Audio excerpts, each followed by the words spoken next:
साईबाबाचे नवगुरुवाराचे पूजेचे साहित्य: 17 नागिलीचे पाने, 8 सुपारी, लाल सुपारी बरं का मित्रांनो, 8 सुपारी, 5 बदाम, 5 हळदकुंड, 5 खारका, 5 खोबऱ्याचे तुकडे व 1 रुपयाची 7 नाणे,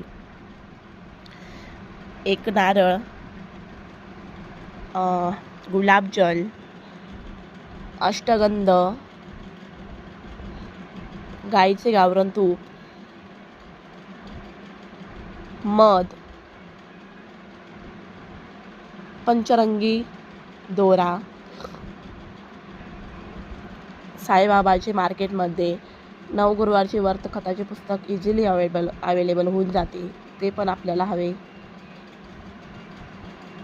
1 चौरंग, पिवळं वस्त्र, साईबाबाचे फोटो किंवा फ्रेम, 1 कलश भरलेला, एवढे सगळे साहित्य आपल्याला हवे असेल.